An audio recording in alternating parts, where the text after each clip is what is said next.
Shortly after the car started, Anya slowly regained consciousness in Dante's arms. She leaned weakly on his shoulder, murmuring things like, "I didn't mean to, I was just so scared when I couldn't find Leo." Dante absent-mindedly hummed in response. Suddenly, Chloe's final look at him flashed before his eyes. A strange pang hit his heart, but it was quickly replaced by impatience. Women were such a hassle. They made a huge fuss over every little thing. Was his personal safety so trivial in her eyes? His phone suddenly vibrated. He answered, his tone impatient. "Speak." On the other end, his trusted subordinate Jax's voice was unusually panicked. "Mr. King, something big happened with Miss King." Dante rubbed his throbbing temples. "What happened?" "I don't know, but they say Chloe was covered in blood." Dante just froze for a moment, then let out a scoff. "She is really playing the victim, isn't she? Just yesterday you were saying she is too proud, that she'd never tolerate Anya and Leo's presence, right?" His voice was firm and derisive. "She just wants to blow things up, force me to make a public statement, and completely ditch Anya. Isn't that always how women try to manipulate things? But this time it just feels off. Did Chloe have a miscarriage? They say her father collapsed right there." The whole place was chaos. The stress of the past few days and the current confusion pushed Dante's irritation to its peak.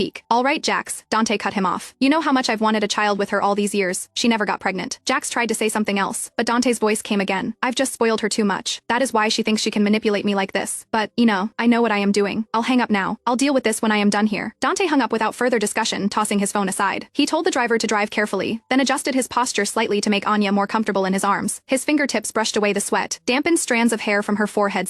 Anya was so simple, so obedient, needing his complete protection and control. And Chloe, his eyes darkened. When did she become so cunning, resorting to such methods to compete? He felt a pang of disappointment. He'd thought they were soulmates. He chose to be honest before the wedding, because he believed their bond was strong enough, but she needed to know there were some lines she couldn't cross. Upon arriving at the mansion, after much coaxing, Leo locked himself in his room, and Anya took a sedative and fell asleep. Dante sat in his study, an unexplainable frustration simmering within him. At this moment, he clearly realized that his carefully planned wedding had been ruined. It could have gone so smoothly. Anya timidly knocked on the study door. "Dante, I am so sorry. I really didn't mean to. I didn't know the wedding was today, and Leo was just having a tantrum and hid. I just panicked and wanted to see you. I never thought it would turn out like this." "Did I? 'Cause you and Miss King trouble again?" Looking at her fragile, helpless demeanor, Dante's irritation finally dissipated. He sighed, his tone softening slightly. "It is fine now. Just keep a closer eye on Leo from now on. Don't let him run off. You should rest too." As he turned to handle some business, his encrypted phone rang. It was one of his men at the hospital. The man's voice was urgent as he relayed a few sentences. Dante's face instantly changed. His steps halted for a second, then he clenched his fist violently. Something truly terrible had happened at the wedding. Chloe had been rushed to the hospital with severe bleeding, and her father had died on the spot.